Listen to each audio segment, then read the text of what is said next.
Hello दोस्तों, आपका बहुत बहुत स्वागत है आपके अपने चैनल एमपी ऑनलाइन स्टडी पर। जैसे कि आपको पता है, आज का जो हमारा टॉपिक रहने वाला है वो रहने वाला है वायुमंडल। वायुमंडल से जो है आज हम डिस्कशन करने वाले हैं, जिसके अंतर्गत आपको कई प्रकार के मंडल देखने को मिलते हैं, जैसे कि क्षोभ मंडल, समताप मंडल, मध्य मंडल, आयन मंडल और बाहरी मंडल। इस पर भी आज हमारा डिस्कशन होने वाला है। साथ ही साथ आपको कितने प्रकार के गैसें देखने को मिलेंगी और किनकी क्या मात्राओं में आपको गैसें देखने को मिलती हैं, जिससे लगातार प्रश्न पूछे जाते हैं। तो इस पर भी जो है आज हमारा डिस्कशन होने वाला है। वायुमंडल की अगर हम बात करें तो जैसे कि हम नॉर्मली बोलते हैं कि हमारे चारों ओर का आवरण जो होता है वो पर्यावरण कहलाता है। अब पर्यावरण, जब हम पर्यावरण बोलते हैं तो उस समय हम स्थल मंडल, वायुमंडल और जलमंडल तीनों को साथ में बोलते हैं पर्यावरण के रूप में। लेकिन अब इसके अंतर्गत आप देखेंगे स्थल मंडल एक आपका पारिस्थितिक तंत्र बनता है, जलमंडल में भी आपका एक पारिस्थितिक तंत्र बनता है। उसी प्रकार से आपका जो वायुमंडल है उसके अंदर आपको बहुत सारी गैसें देखने को मिलती हैं और ये परतों के रूप में पाई जाती हैं।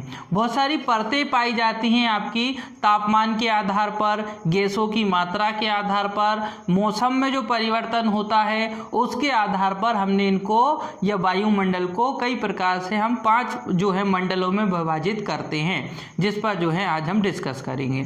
सबसे पहले बात करते हैं वायुमंडल। तो वायुमंडल में आप देखेंगे वायु जो होती है, मतलब हवाएं जो होती हैं, जिनको हम पवन कहते हैं, इनका कोई रंग नहीं होता है, इनका कोई स्वाद नहीं होता है और इनका कोई कलर नहीं होता है, कोई रंग नहीं होती है, कोई गंध नहीं होती है और किसी भी प्रकार की आप देखेंगे तो इनमें स्वाद नहीं पाया जाता है, अगर हम बात करें वायु की। ठीक है। साथ ही साथ इससे रिलेटेड एक प्रश्न पूछा गया था, आरटेट की बात करें 2012 में ये प्रश्न पूछा गया था, इसलिए मैंने आपको ये चीज़ बता दी है। जैसे कि आप देखेंगे वायुमंडल में जितनी भी गैसें आपको देखने को मिलती हैं, चाहे वो कार्बन डाइऑक्साइड गैस हो, चाहे वो ऑक्सीजन गैस हो, चाहे वो नाइट्रोजन गैस हो, ऑर्गन गैस हो, हीलियम हो, नियॉन हो, जीनॉन हो, कोई भी गैस अगर आपको देखने को मिलती है, सभी गैसों में एक विशेषता पाई जाती है कि जैसे ही तापमान में वृद्धि की जाती है तो इनके आयतन में भी वृद्धि हो जाती है। ये एक इम्पॉर्टेंट पॉइंट है जो आपको याद रखना है कि जैसे ही हम गैसों के तापमान में वृद्धि करते हैं, आप जैसे कि देखते हैं दिन के समय जो होता है तापमान जो होता है, वायुमंडल का जो तापमान होता है वो अधिक होता है, रात्रि के समय जो है तापमान कम होता है। तो रात्रि के समय जो वायुमंडल का आयतन होगा, वायुमंडल का जो क्षेत्रफल होगा वो कम होता है, लेकिन दिन के समय अगर आप देखेंगे जो वायुमंडल का क्षेत्रफल होता है वो अधिक होता है, क्योंकि गैसों का आयतन बढ़ जाता है तो गैसों का क्षेत्र बढ़ जाता है, जिसके कारण ये मंडल भी अपने आप जो होते हैं बढ़ जाते हैं। तो अगर हम बात करें गैस जो होती हैं, जैसे ही इनको ताप मिलता है, तापमान में वृद्धि होती है, गैसों के तापमान में वृद्धि होती है, इनके जो है आयतन में भी वृद्धि हो जाती है। ये पॉइंट एक जो है आप देखेंगे आरटेट है ना, टेट परीक्षाओं में 2011 में ये प्रश्न पूछा गया था, इसलिए आपको इस पॉइंट को जो है विशेष तौर पे याद रखना है। फिर बात करते हैं वायुमंडल का संगठन। वायुमंडल का संगठन मतलब आपको किस प्रकार से गैसें देखने को मिलती हैं। जैसे कि एक प्रश्न बनता है, सर्वाधिक मात्रा में पाई जाने वाली गैस नाइट्रोजन गैस है, उसके बाद आपको ऑक्सीजन गैस देखने को मिलती है। लेकिन फिर भी एक क्वेश्चन मैक्सिमम बन जाता है, सर्वाधिक मात्रा में पाई जाने वाली 2 गैसें, सर्वाधिक मात्रा में पाई जाने वाली 2 गैसें, तो आप देखेंगे नाइट्रोजन गैस और आप देखेंगे ऑक्सीजन गैस। क्योंकि नाइट्रोजन गैस और ऑक्सीजन गैस की अगर हम बात करें तो इन दोनों को मिला के 99% तो आपको नाइट्रोजन और ऑक्सीजन गैस ही देखने को मिलती है, बाकी की 1% आपको अन्य महत्वपूर्ण गैसें देखने को मिलती है। लेकिन इन दोनों की भी बात करें अगर हम नाइट्रोजन गैस और ऑक्सीजन गैस की, है ना, तो नाइट्रोजन गैस आपको सर्वाधिक मात्रा में देखने को मिलती है, लगभग 78% आपको नाइट्रोजन गैस देखने को मिलती है और उसके बाद 21% आपको 21% आपको क्या देखने को मिलती है, ऑक्सीजन गैस देखने को मिलती है। अब बात आती है कि जब दोनों का मिश्रण पूछा जाता है तो 99% गैस दोनों हमको याद रखना है और सिंगल पूछा जाता है तो नाइट्रोजन गैस याद रखना है 78%। ठीक है। और उसके बाद सेकेंड नंबर पर आपको ऑक्सीजन गैस याद रखना है 21%। नाइट्रोजन गैस की अगर हम बात करें, सर्वाधिक मात्रा में पाई जाने वाली गैस है, पौधों में स्थिरीकरण पाया जाता है, नाइट्रोजन का स्थिरीकरण होता है और ये क्रिया जो है पौधों के लिए महत्वपूर्ण होती है, इसीलिए पौधों के लिए नाइट्रोजन गैस आवश्यक होती है। साथ ही साथ जो मंडल अभी मैं आपको बताने वाला हूं, इन मंडल में आपको देखने को मिलेगी आयन मंडल में। आयन मंडल में जो परतें बनती हैं, उन परतों के निर्माण के लिए भी नाइट्रोजन गैस की आवश्यकता पड़ती है। ठीक है, इसलिए नाइट्रोजन गैस जो है आवश्यक है। नाइट्रोजन गैस का कोई रंग नहीं होता है, नाइट्रोजन गैस का कोई स्वाद नहीं होता है, और नाइट्रोजन गैस की अगर हम बात करें तो ये जो है रंगहीन है, गंधहीन है और स्वादहीन है। ठीक है, साथ में अगर हम बात करें ऑक्सीजन गैस की तो 21% आपको ऑक्सीजन गैस देखने को मिलती है। प्रकाश संश्लेषण की क्रिया की बात करें तो प्रकाश संश्लेषण की क्रिया के फलस्वरूप ऑक्सीजन गैस मुक्त होती है, जो कि मनुष्यों के लिए आवश्यक होती है। मनुष्य की प्राणवायु हम मानते हैं ऑक्सीजन गैस को।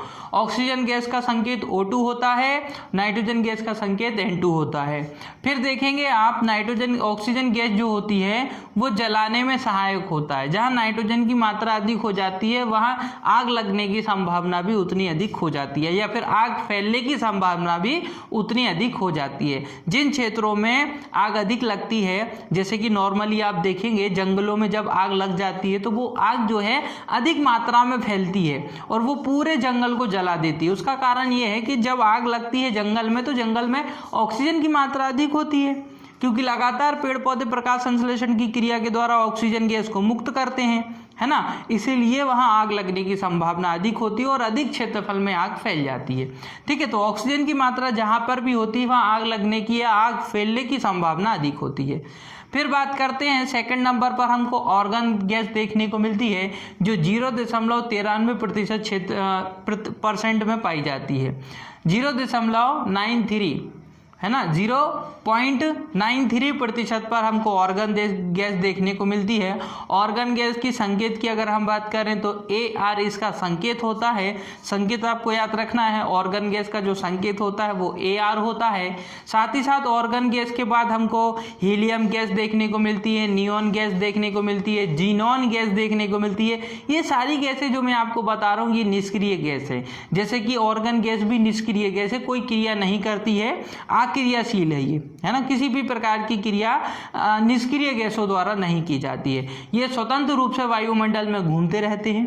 ठीक है, तो ये वायुमंडल में पाई तो जाती हैं परंतु किसी के साथ इनकी रिएक्शन नहीं होती, क्रिया नहीं होती है, लगातार वायुमंडल में घूमते रहते हैं। तो ये भी आपको देखने को मिलती है 0.93% पर, है ना। और भी गैसें आती हैं, ऑर्गन गैसों के अलावा और भी गैसें हैं जो इसी के अंतर्गत हमको देखने को मिलती है। फिर बात करते हैं कार्बन डाइऑक्साइड गैस। पेड़ पौधों के लिए अति महत्वपूर्ण गैस होती है कार्बन डाइऑक्साइड गैस की बात करें, आग बुझाने में ये सहायक होती है, ये आपको याद रखना है। कार्बन डाइऑक्साइड गैस जो होती है वो आग बुझाने में सहायक होती है। उसी के साथ अगर आप देखेंगे पेड़ों के अंदर जो प्रकाश संश्लेषण की क्रिया होती है उसमें कार्बन डाइऑक्साइड गैस की आवश्यकता पड़ती है। कार्बन डाइऑक्साइड गैस की और जल की उपस्थिति में प्रकाश संश्लेषण की क्रिया जो होती है सूर्य के प्रकाश की उपस्थिति में, उसके परिणाम स्वरूप जो है कई प्रकार के जो है खाद्य पदार्थ, कई प्रकार के आप देखेंगे ग्लूकोज, फ्रक्टोज, कई प्रकार के आपको जल, है ना, और अगर आप देखेंगे ऑक्सीजन, इन सारे तत्वों का उत्पादन प्रकाश संश्लेषण की क्रिया में होता है। और ये जो प्रकाश संश्लेषण की क्रिया होती है इसके लिए कार्बन डाइऑक्साइड गैस की आवश्यकता होती है। तो अति महत्वपूर्ण है, पेड़ पौधों के लिए महत्वपूर्ण है, मतलब वातावरण के लिए आवश्यक है। साथ ही साथ कार्बन डाइऑक्साइड की गैस की अगर हम बात करें तो आप देखेंगे ग्रीन हाउस प्रभाव, मैं आपको समझा चुका हूं। ग्रीन हाउस प्रभाव के लिए भी आपको किसको हम उस ग्रीन हाउस प्रभाव जो होता है, इफेक्ट जो होता है वो कार्बन डाइऑक्साइड गैस के कारण होता है, क्योंकि ये गैस क्या करती है, ये गैस जो है पृथ्वी पर आने वाली गैसों को, पृथ्वी पर आने वाली किरणों को पृथ्वी पर ही रोक लेती है, जिसके कारण पृथ्वी का तापमान बढ़ जाता है। ठीक है, ग्रीन हाउस प्रभाव। उसी तरीके से कार्बन डाइऑक्साइड गैस की मात्रा अगर आप देखेंगे तो 0.03% पर कार्बन डाइऑक्साइड गैस हमको देखने को मिलती है। और बात करें इससे रिलेटेड यूपी टेट में एक प्रश्न पूछा गया था कि कार्बन डाइऑक्साइड की मात्रा, तो 0.03% आपको कार्बन डाइऑक्साइड देखने को मिलती है। और अगर आप कार्बन डाइऑक्साइड को ठोस अवस्था में देखना चाहते हैं तो शुष्क बर्फ को अगर आप देखेंगे तो वो कार्बन डाइऑक्साइड का ठोस रूप कहलाता है, क्योंकि ये भी प्रश्न पूछा गया है यूपी टेट में। तो ये आपको याद रखना है कि जो कार्बन डाइऑक्साइड गैस है उसका ठोस रूप क्या है, तो उसका ठोस रूप होता है बर्फ। शुष्क बर्फ जो होता है ना वो कार्बन डाइऑक्साइड गैस का शुष्क ठोस रूप कहलाता है, कार्बन डाइऑक्साइड गैस का ठोस रूप कहलाता है। यूपी टेट में प्रश्न पूछा गया था, आग बुझाने के लिए आवश्यक होता है कार्बन डाइऑक्साइड, जिसका फॉर्मूला जो होता है वो होता है CO2। अब हम बात करते हैं वायुमंडल की संरचना। वायुमंडल की संरचना में अब आपको जो है कितने प्रकार से आपको मंडल देखने को मिलते हैं, इस पर हम डिस्कस करते हैं। सबसे पहले हम बात करते हैं वायुमंडल की संरचना या जो वायुमंडल है, ये जो आप देखेंगे, ये जैसे कि एग्जाम्पल फॉर मैंने यहाँ पर पृथ्वी बनाई हुई है, आप समझिए कि ये पृथ्वी है। तो उस पृथ्वी के बाद का जो मंडल है आपको वो देखने को मिलता है क्षोभ मंडल। क्षोभ मंडल के बाद आपको देखने को मिलता है समताप मंडल। समताप मंडल के बाद आपको मध्य मंडल देखने को मिलता है। मध्य मंडल के बाद आपको आयन मंडल देखने को मिलता है। इस तरीके से आपको जो है 5 मंडल देखने को मिलता है। और सबसे लास्ट जो होता है वो वायुमंडल होता है। सबसे प्रथम मंडल जो होता है वो क्षोभ मंडल होता है। सबसे निचली परत जो होती है वो क्षोभ मंडल होती है। सबसे ऊपरी परत जो होती है वो वायुमंडल होती है। क्योंकि क्षोभ मंडल से कई प्रश्न पूछे जाते हैं, यहाँ आपको फोकस रखना है। अब हम बात करते हैं एक एक मंडल की। तो सबसे पहले आप देखेंगे पृथ्वी से लेकर तो 18 किलोमीटर की ऊंचाई तक, पृथ्वी से लेकर तो 18 किलोमीटर की ऊंचाई तक आपको क्या देखने को मिलता है, क्षोभ मंडल देखने को मिलता है। मतलब 18 किलोमीटर पृथ्वी की भूमि जो है वहाँ से आप कहाँ देखेंगे, 18 किलोमीटर अगर आप ऊंचे जाएंगे, ऊपर तक जाएंगे 18 किलोमीटर, तो वो आपका क्षोभ मंडल कहलाएगा। वो पूरा क्षेत्र आपका कौन सा क्षेत्र कहलाएगा, क्षोभ मंडल कहलाएगा। क्षोभ मंडल में ही सारी घटनाएं घटित होती हैं, जैसे कि बादलों का फटना, बारिश होना, पहाड़ पर्वत, ये सारे ग्लेशियर, ये सारी चीज़ें आपको क्षोभ मंडल के अंतर्गत ही देखने को मिलती हैं। बादलों का निर्माण जो होता है वो भी आपको क्षोभ मंडल में देखने को मिलता है। बारिश जो होती है, पहाड़ों का फटना जो होता है, बादलों का फटना जो होता है, पहाड़ जो होते हैं, वर्षा जो होती है, ये सारी मौसमों की जो परिवर्तन है या जो इस प्रकार की क्रियाएं हैं, ये हमको क्षोभ मंडल में देखने को मिलती है। क्षोभ मंडल की अगर हम बात करें तो सबसे पहले आपको मैं बता देता हूं कि क्षोभ मंडल की अगर हम बात करें तो क्षोभ मंडल के जो आविष्कार है, ये क्षोभ मंडल की जो खोज है वो 1920 में की गई थी। क्षोभ मंडल की जो खोज है 1920 में रूसी वैज्ञानिक थे हमारे मोलेसनोफ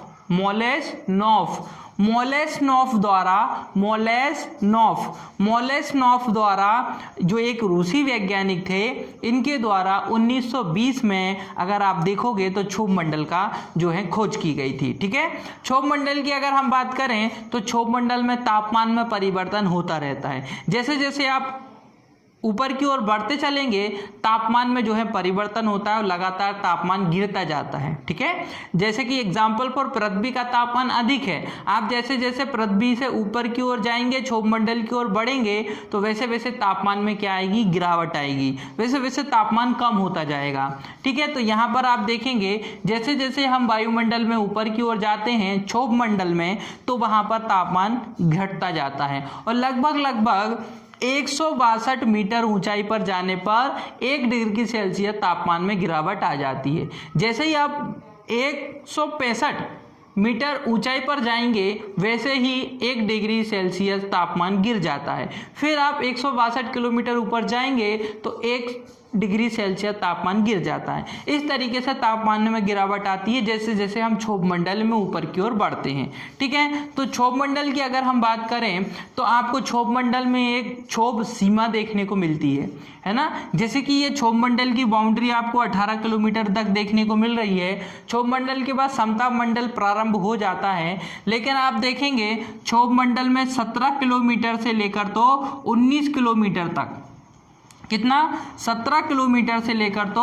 19 किलोमीटर तक आपको एक मंडल और देखने को मिलता है जिसको क्षोभ सीमा कहते हैं, है ना। ये आपको एक विशेष तथ्य है जो आपको याद रखना है। हम बात करें 17 किलोमीटर से तो 19 किलोमीटर, ये 2 किलोमीटर का एक हमको सीमा देखने को मिलती है, एक बाउंड्री हमको देखने को मिलती है। इस बाउंड्री को हम कहते हैं क्षोभ सीमा। ये जो है इसको हम क्या कहते हैं, इसको हम कहते हैं क्षोभ सीमा।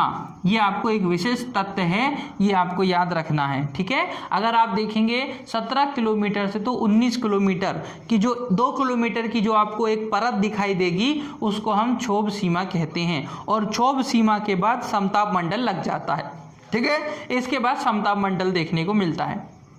ठीक है। समताप मंडल की अगर हम बात करें, समताप मंडल इसलिए इंपॉर्टेंट होता है, इसकी खोज जो है, समताप मंडल की खोज, इसकी खोज जो है 1902 में की गई थी। समताप मंडल की खोज जो है 1902 में की गई थी टीजरेंस डी बोट द्वारा।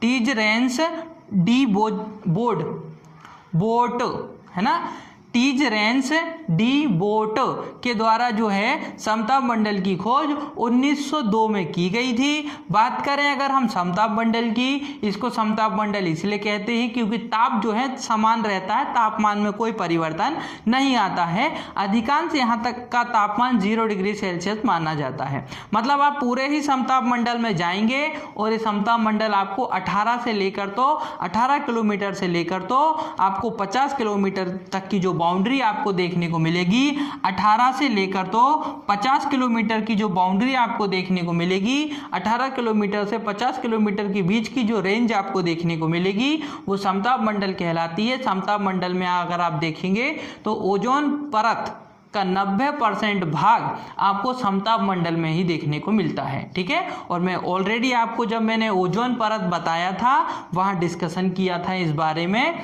और साथ ही साथ आपको इसमें मेन पॉइंट क्या याद रखना है, वायुयानों की जो उड़ान होती है, जो वायुयान हमको देखने को मिलते हैं, तो जितने भी वायुयान आप उड़ते हुए देखते हैं ये आपको समताप मंडल में ही देखने को मिलते हैं। मतलब लगभग उनकी ऊंचाई जो है 18 किलोमीटर से तो 50 किलोमीटर के मध्य ही रहती है। किनकी? वायुयानों की। जितने भी वायुयान आप देखते हैं वो आपको समताप मंडल में देखने को मिलते हैं। उसका कारण ये है क्योंकि यहाँ पर मौसम में परिवर्तन नहीं होता है, तापमान में परिवर्तन नहीं होता है, वायु की गति में परिवर्तन नहीं होता है, किसी भी प्रकार की हलचल इस मंडल में नहीं पाई जाती है। इसलिए वायुयानों को उड़ने के लिए ये पर्याप्त वातावरण देता है। ठीक है, समताप मंडल जो होता है किसी भी तापमान में, वायु की गति में इसमें परिवर्तन नहीं पाया जाता है। नॉर्मल यहाँ का टेम्परेचर रहता है, गति में परिवर्तन नहीं होता है, वायु की गति में परिवर्तन नहीं होता है, मौसम अचानक से परिवर्तित नहीं होता है। इसलिए ये जो मंडल होता है समताप मंडल, ये वायुयानों के उड़ने के लिए पर्याप्त वातावरण देता है। ठीक है, साथ ही साथ ओजोन परत जो हमको देखने को मिलती है वो हमको समताप मंडल में देखने को मिलती है। और ओजोन परत हमको 32 किलोमीटर से तो 50 किलोमीटर के मध्य देखने को मिलती है। यहाँ से आप 32 किलोमीटर और 32 किलोमीटर से 50 किलोमीटर के मध्य जो आपको बाउंड्री देखने को मिलेगी वो ओजोन परत की कहलाएगी। ओजोन परत से रिलेटेड वीडियो मैं बना चुका हूँ। ओजोन परत की खोज, सर्वप्रथम ओजोन परत कहाँ देखी गई थी, कहाँ कितनी मात्रा में ओजोन परत का नुकसान हो रहा है, कौन कौन सी गैसें हैं जो ओजोन परत को क्षति पहुँचा रही हैं, इनसे रिलेटेड संपूर्ण जानकारी जो है एक ओजोन परत में एक सेपरेट वीडियो में मैंने आपको बता दिया है। तो अगर आपने वो वीडियो नहीं देखी है तो ओजोन परत से रिलेटेड वीडियो आप जरूर देखें। अब हम बात करते हैं कि समताप मंडल में ओजोन परत पाई जाती है। ठीक है, समताप मंडल की अगर आप देखेंगे तो समताप मंडल में विशेष प्रकार के मेघ मतलब बादलों का निर्माण होता है। विशेष प्रकार की बात हो रही है, बाकी आप क्षोभ मंडल ही याद रखें, क्षोभ मंडल में ही बादलों का निर्माण होता है। लेकिन विशेष प्रकार के जो मेघों का निर्माण जो क्षोभ मंडल में, समताप मंडल में होता है, विशेष प्रकार की, उनको जो है मूलाभ मेघ कहते हैं। मूलाभ मेघ कहते हैं। ठीक है, आपको एक विशेष तथ्य याद रखना है कि विशेष प्रकार के मेघों का निर्माण समताप मंडल में होता है, इसीलिए इसको जो है हम मूलाभ मेघ कहते हैं। फिर उसके बाद आप समताप मंडल के बाद जो समताप मंडल का तापमान परिवर्तन होता नहीं है। लगभग यहाँ पर माना जाता है कि यहाँ का तापमान 0 डिग्री सेल्सियस रहता है। ठीक है, समताप मंडल के बाद अगर आप देखेंगे तो आपका आता है मध्य मंडल। मध्य मंडल की अगर हम बात करें, 50 किलोमीटर से लेकर तो 80 किलोमीटर के जो बाउंड्री होती है वो मध्य मंडल कहलाता है। मध्य मंडल के अंतर्गत उल्का पिंड, आपको बहुत सारे पिंड आपको देखने को मिलते हैं ना, जिनकी गतियां आपको देखने को मिलती है, जो पृथ्वी से होते हुए जाते हैं। ऐसे बहुत सारे पिंड आपको देखने को मिलेंगे जो लगातार गति करते रहते हैं। ब्रह्मांड में जो है लगातार जो है पृथ्वी है, चाहे वो चंद्रमा है, सूर्य है, इनके चारों ओर घूमते रहते हैं उल्का पिंड। तो ये उल्का पिंड आपको कहाँ से गुजरते हुए दिखाई देते हैं? तो ये मध्य मंडल में दिखाई देते हैं। और मध्य मंडल की ऊंचाई अगर आप देखेंगे तो 50 किलोमीटर से तो 80 किलोमीटर के मध्य आपको कौन सा मंडल देखने को मिलता है? मध्य मंडल देखने को मिलता है। मध्य मंडल सर्वाधिक ठंडा मंडल माना जाता है, क्योंकि ऐसा माना जाता है इसका टेम्परेचर जो है वो -100 डिग्री तक पाया जाता है। कभी कभी तो इसका जो टेम्परेचर है -100 डिग्री तक हमको देखने को मिलता है। अब बात करें मध्य मंडल में, जैसे जैसे आप ऊपर बढ़ते हैं तापमान घटता जाता है, जैसे जैसे आप ऊपर बढ़ते हैं तापमान घटता जाता है, ये चीज़ आपको याद रखना है, ठीक है। जैसे जैसे आप ऊपर बढ़ते हैं वैसे वैसे तापमान घटता जाता है। लेकिन क्षोभ मंडल में आप क्षोभ मंडल में भी जैसे आप ऊपर बढ़ते हैं वैसे वैसे तापमान घटता जाता है। लेकिन यहाँ पर विशेष तथ्य आपको क्या याद रखना है, क्योंकि समताप मंडल में यहाँ पर आपको क्या देखने को मिलती है, ये जो बाउंड्री है यहाँ पर आपको ओजोन परत देखने को मिलती है। ओजोन परत, कौन सी परत देखने को मिलती है, ओजोन परत देखने को मिलती है। इसलिए ये वाला क्षेत्र में जो है जो यहाँ पर का तापमान अधिक होता है, क्योंकि यहाँ ओजोन परत देखने को मिलती है। और ओजोन परत क्या करती है कि प्रकाश से जो सूर्य से आने वाली किरणों को अवशोषित कर लेती है, जिसके कारण ओजोन का जो बाउंड्री है, ओजोन की जो परत है, ओजोन की जो बाउंड्री है ना, वो गर्म रहती है ना। लेकिन अगर आप ओजोन के ऊपरी क्षेत्र देखें या ओजोन का निचला क्षेत्र देखें, वो ठंडा रहता है, क्योंकि वहाँ का तापमान धीरे धीरे कम होता जाता है। तो आप देखेंगे कि जैसे ही मध्य मंडल में आप ऊपर की ओर बढ़ेंगे, मध्य मंडल में अगर आप ऊपर की ओर बढ़ेंगे तो तापमान घटता है। जैसे जैसे आप मध्य मंडल में ऊपर की ओर बढ़ेंगे वैसे वैसे तापमान घटता जाता है। और यहाँ 100 डिग्री -100 डिग्री तक तापमान आपको देखने को मिलता है। प्रश्न अगर बनता है कि सर्वाधिक ठंडा मंडल कौन सा है, तो मध्य मंडल सर्वाधिक ठंडा मंडल माना जाता है, ठीक है। सर्वाधिक ठंडा मंडल आपको कौन सा देखने को मिलता है, मध्य मंडल देखने को मिलता है। यूपी टेट 2013 में यह प्रश्न पूछा गया था, इसलिए आपको याद रखना है। फिर इसके बाद आता है आयन मंडल। आयन मंडल की अगर हम बात करें तो ये देखने को मिलता है आयन मंडल। आयन मंडल को हम 3, 4, 5 तरीके से हम इसको विभाजित कर सकते हैं। अब आप देखेंगे रेडियो तरंगों में जो परिवर्तन होता है, जो सैटेलाइट जो लॉन्च होते हैं या जो उपग्रह, तो हमको वायुमंडल में देखने को मिलते हैं। लेकिन जो तरंगों में परिवर्तन होता है वो हमको कहाँ देखने को मिलता है, वो हमको आयन मंडल में देखने को मिलता है। अब आयन मंडल में हम किस प्रकार से इनकी ऊंचाई का निर्धारण करते हैं, तो 80 किलोमीटर से तो 40 किलोमीटर, 80 किलोमीटर से तो 400 किलोमीटर के मध्य का जो भाग है वो आयन मंडल कहलाता है। बहुत विशाल भाग है ये आपका, 80 किलोमीटर से लेकर तो 40 किलोमीटर, 80 किलोमीटर से तो 400 किलोमीटर के मध्य का जो भाग होता है ये आपका 80 किलोमीटर से 400 किलोमीटर, ये कहलाता है आयन मंडल। आयन मंडल में क्या होता है, जैसे जैसे आप आयन मंडल में ऊपर की ओर बढ़ते हैं वैसे वैसे तापमान भी आपके साथ बढ़ता चला जाता है। जैसे जैसे आयन मंडल में आप ऊपर की ओर बढ़ते हैं वैसे वैसे तापमान भी बढ़ता चला जाता है। ये पॉइंट आपको याद रखना है कि जब क्षोभ मंडल में आप ऊपर की ओर बढ़ते हैं तो तापमान घटता जाता है। समताप मंडल में तापमान परिवर्तन नहीं होता है। मध्य मंडल में जैसे जैसे आप ऊपर की ओर जाते हैं तापमान घटता है। लेकिन आयन मंडल में जैसे जैसे आप ऊपर जाते हैं तापमान भी बढ़ता है। ये आपको पॉइंट अलग से याद रखना है, ठीक है। आयन मंडल की अगर हम बात करें तो यहाँ बहुत सारी परतें हमको देखने को मिलती है। डी परत देखने को मिलती है, ई परत देखने को मिलती है, एफ परत देखने को मिलती है और जी परत देखने को मिलती है। कितनी परतें हमको देखने को मिलती हैं? सबसे पहले हमको देखने को मिलती है डी परत। एक डी परत हमको देखने को मिलती है। डी परत के बाद आप देखेंगे तो आपको देखने को मिलती है ई, एफ और जी। एक ई परत देखने को मिलती है, एक एफ परत देखने को मिलती है और एक जी परत देखने को मिलती है। ऐसी आपको परतें देखने को मिलती हैं कौन से मंडल में? आयन मंडल में। अब मैं आपको बता देता हूं कौन सी परत कितने क्षेत्रफल पे पाई जाती है। आयन मंडल में सबसे जो निचली परत होती है वो होती है डी परत, जो कि 80 से 96 किलोमीटर के मध्य में पाई जाती है। 80 से लेकर तो 80 से आप देखेंगे 80 किलोमीटर से लेकर तो 96 किलोमीटर तक, 80 किलोमीटर से तो 96 किलोमीटर के मध्य आपको कौन सी परत देखने को मिलती है? क्योंकि एग्जाम्पल फॉर अगर आप इसको 4 भागों में बांट देते हैं तो इस तरीके से आपको परतें देखने को मिलेंगी इसके मध्य, ठीक है। तो सबसे पहले डी परत देखने को मिलती है, फिर ई परत देखने को मिलती है, एफ परत देखने को मिलती है और जी परत देखने को मिलती है। तो 80 किलोमीटर से तो 96 किलोमीटर तक आपको डी परत देखने को मिलती है। डी परतें जो होती हैं ये छोटी तरंग दैर्घ्यों को, जिसको हम बोलते हैं निम्न तरंग दैर्घ्य, ये सबसे छोटी तरंगों को या लंबी तरंगों को परिवर्तन करने का काम करती हैं। ये वो लेयर होती है, ये वो परत होती है जिसके मध्य जो है लंबी या फिर निम्न तरंगों का परिवर्तन होता है। तरंगों का परिवर्तन तो पूरे आयन मंडल में पाया जाता है, जितनी भी आयन मंडल है ये आयन मंडल में है, तरंगों का तो परिवर्तन होता है। तो जो इसमें डी मंडल है उसमें बहुत छोटी तरंगें जो होती हैं उनका परिवर्तन होता है। फिर अगर आप देखेंगे ई मंडल या ई परत, तो ई परत आप देखेंगे 96 किलोमीटर से 114 किलोमीटर तक पाई जाती है। 96 ये जो आपको 96 किलोमीटर से 114 किलोमीटर तक आपको ये देखने को मिलती है, ठीक है। 114 किलोमीटर तक आपको ई परत देखने को मिलती है। और उसके बाद अगर आप ई परत की बात करें तो ई परत में आपको मध्य तरंगों का परिवर्तन देखने को मिलता है। कौन सी तरंगों का? मध्य तरंगों का। मध्य तरंगों का परिवर्तन ई तरंगों में देखने को मिलता है। फिर ई तरंगों के बाद आपको देखने को मिलती है एफ तरंग, जो कि 114 किलोमीटर से 360 किलोमीटर तक देखने को मिलती है। कहां तक देखने को मिलती है? 360 किलोमीटर तक ये देखने को मिलती है हमको एफ तरंगे। तो एफ तरंगों की अगर हम बात करें तो एफ तरंगे जो होती हैं वो लघु तरंगों का परिवर्तन करती हैं। कौन सी तरंगों का?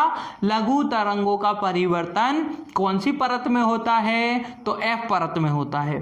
फिर उसके बाद आप देखेंगे 360 किलोमीटर से 400 किलोमीटर के मध्य जी तरंग हमको देखने को मिलती है। कौन कौन सा? 360 किलोमीटर से 400 किलोमीटर के मध्य जी तरंग हमको देखने को मिलती है, जहां पर रेडियो तरंगों का परिवर्तन होता है। सबसे बड़ी तरंगों का रेडियो तरंगों का परिवर्तन होता है। तो आयन मंडल आपको विशेष रूप से याद रखना है, क्योंकि यहाँ पर बहुत सारी परतें पाई जाती हैं। डी परत पाई जाती है 80 किलोमीटर से 96 किलोमीटर के मध्य। फिर उसके बाद ई तरंग पाई जाती है 96 किलोमीटर से 114 किलोमीटर के मध्य। फिर उसके बाद एफ तरंग पाई जाती है 114 किलोमीटर से 360 किलोमीटर के मध्य। और उसके बाद आपकी जो आती है जी तरंग, जो आपको है 360 किलोमीटर से लेकर तो 400 किलोमीटर के मध्य देखने को मिलती है, ठीक है। ये परतें आपको याद रखना है। फिर हम बात करते हैं बाह्यमंडल। बाह्यमंडल को हम चुंबकीय मंडल के रूप में भी जानते हैं। यहाँ हाइड्रोजन और हीलियम की मात्रा सर्वाधिक होती है और यहाँ सर्वाधिक प्रधानता में हाइड्रोजन और हीलियम देखने को मिलते हैं। बाह्यमंडल में ही आपको उपग्रह भी देखने को मिलते हैं। उपग्रह जो आपको देखने को मिलते हैं कृत्रिम उपग्रह। कौन से उपग्रह? कृत्रिम उपग्रह, है ना।